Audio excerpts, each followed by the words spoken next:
হ্যাঁ গো মা, তুমি কি খাবার বেড়েছো নাকি? বেড়েছি। ও বাড়া হয়ে গেছে। ও বাড়া হয়ে গেছে।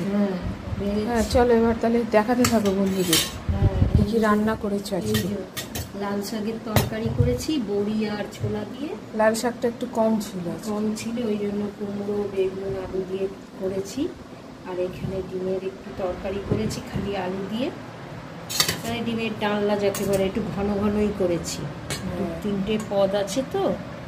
আর এখানে এই লটিয়া মাছ এইটুকু ছিল, ওই লটিয়া মাছের একটু ঝাল মানে ঝোল ঝাল মতো করেছি, একটু ঝোল রেখেছি।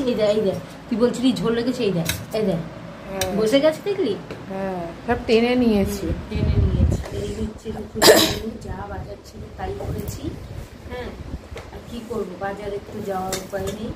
আবার মঙ্গলবার আপনাদের দাদাভাই সকালবেলা গিয়ে ঠিক ফুল আর আমার লাড্ডু এনে দিয়েছে। সব জল জমে কি অবস্থা বলো তো। হ্যাঁ চারিদিকে ভাসছে, ঘরের ভেতর জল ঢুকে গেছে ওই ঝাঁঝরি দিয়ে।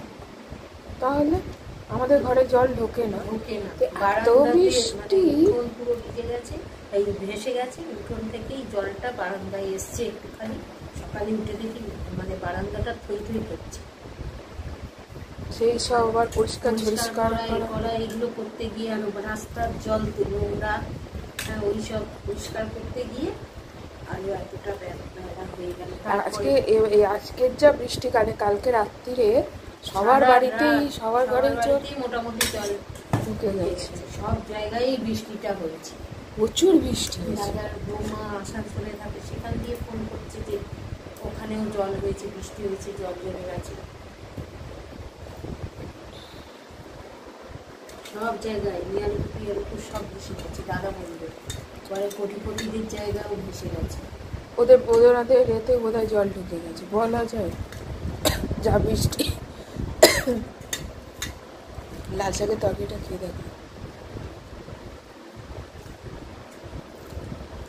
ভালো হয়েছে। এটা তো ভালো হবেই, সব কিছু দিয়ে করা না।